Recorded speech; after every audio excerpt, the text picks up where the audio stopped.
السلام علیکم دوستو، آج کا ہمارا ٹاپک ہے قیامت کے روز فرشتوں کو موت کیسے آئے گی۔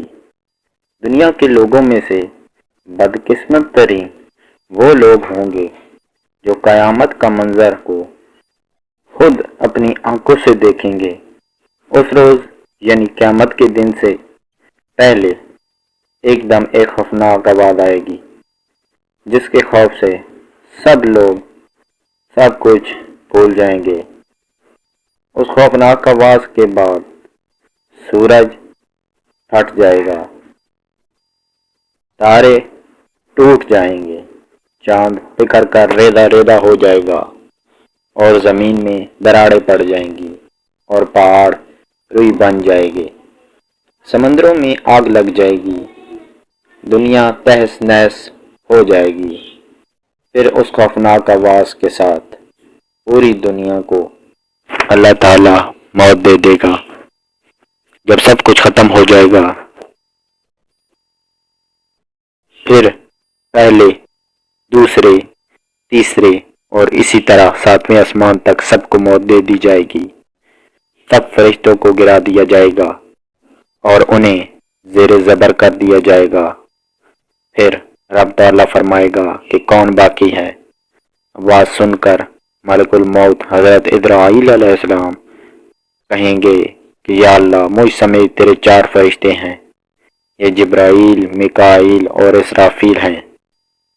اللہ تعالیٰ فرمائیں گے کہ جبرائیل اور میکائیل مر جائیں۔ اس پر اللہ تعالیٰ کا عرش کہے گا یا اللہ، جبرائیل اور میکائیل کو تو۔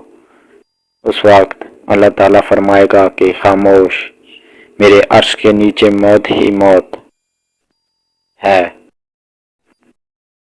پھر دوبارہ اللہ تعالیٰ فرمائے گا کہ کون باقی ہے۔ جواب آئے گا کہ عرش کے فرشتے یعنی اسرافیل اور عزرائیل۔ پھر اللہ تعالیٰ فرمائے گا کہ اسرافیل مر جائے۔ اس وقت اسرافیل سور پھونک رہے ہوں گے اور ان کے ہاتھ سے سور نکل جائے گا اور جا کر اللہ کے عرش پر لگ جائے گا۔ پھر اوپر اللہ اور نیچے صرف اسرائیل علیہ السلام باقی ہوں گے۔ پھر اللہ پوچھے گا کہ کون باقی ہے، تو جواب میں اسرائیل علیہ السلام کہیں گے کہ بس اب تو میں ہی باقی ہوں۔ پھر اللہ تعالیٰ فرمائے گا کہ جا، تو بھی مر جا، تو بھی میری ایک مخلوق ہے۔ پھر اللہ تعالیٰ کہے گا کہ کوئی ہے میرا شریک تو آ جاؤ۔ پھر اللہ تعالیٰ زمین و آسمان کو ایک جھٹکا دے گا اور فرمائے گا میں یکتا ہوں اور میرا کوئی شریک نہیں۔ اللہ اکبر۔ اللہ تبارک و تعالیٰ سے دعا ہے کہ اللہ ہم سب کو ایمان والی زندگی اور ایمان والی موت عطا فرمائے۔ اللہ تعالیٰ ہم سب کو قیامت کی تیاری کرنے کی توفیق عطا فرمائے۔ اللہ تعالیٰ ہم سب کا حامی و ناصر ہو، آمین یا رب العالمین۔